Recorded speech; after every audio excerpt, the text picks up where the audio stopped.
one of the things I've noticed is that these dogs don't really have a lot of rules. And one of them has been the only dog in the house, so it gets away without having any rules. But now that you have 2 dogs, you're going to have competition. So rules are more important than they were before. So I like to add rules like not letting the dogs on the furniture. If they want to go in or out of a door, I make them sit and wait. If the dog doesn't, if I go to the door and let's say Tanner sits and she doesn't, I open the door, let Tanner out, and she doesn't get to go out, and I walk away from the door, wait 1 minute. After a minute, then I go back and I ask her again, sit. She doesn't sit that time, I walk away for 2 minutes. Next time for 4 minutes, next time for 8 minutes. So she only gets asked 1 time per encounter. And that means that she needs to learn that when you give her a command, she needs to do it right away because she's not going to get a second or third attempt. Sitting and laying down are more subordinate body postures for dogs. So simply by asking them to sit or lay down before we do something goes a long ways towards helping them identify as being in that follower position. So this is great. So if this was really real aggression, what we're seeing here, they were nose to nose, and that's very challenging for dogs to be nose to nose. She laid down, she's off to the side, he's still laying down, and he's your best barometer. If he fears her, he's going to know it well before you guys are, and he's going to try to get away. So one of the things I would look for when they're playing together, does Tanner want to get away?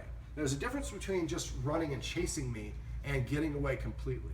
So giving him an ability to go under a couch or something is a great thing to do. That way he has a place he can go if she gets too effervescent, I can go be safe. So if he comes out again, he's like, hey, come get me again. Play, this is a play. Okay. But if he's crying and running away and just doesn't want to have anything to do with her, then we need to separate and put her in maybe a leash timeout that we talked about off camera.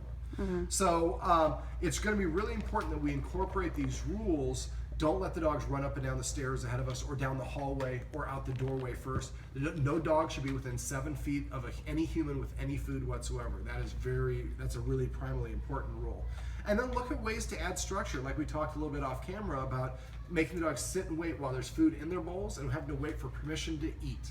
So that's something they want to do, but they don't. It's not they're being restrained. They have to control themselves. The more the exercises like that you develop, then the more. Well, how do you start that? Well, I'm going to show you how to do it with feeding them, but anything that they like to do. If let's say they like swimming, you have a swimming pool. Well, if you want to go swimming, you have to sit first, and then we can go in the pool. Or if you want me to play fetch, sit, and then I throw the ball after you sit. Well, we're going to play by my rules and look for ways the dog has to pause and wait a second for you to initiate it. That puts you in the leadership position, and it helps the dog practice following you. So rules and structure are going to go a long ways toward helping the dogs see and identify you as authority figures. And once they do that, identify as being in a follower position, then challenging you is just something they don't even think about. Then they listen to you faster, they're applying the commands right away. And when you tell them repetitively something's not allowed, they learn to stop doing it. So that's the importance of rules and structure.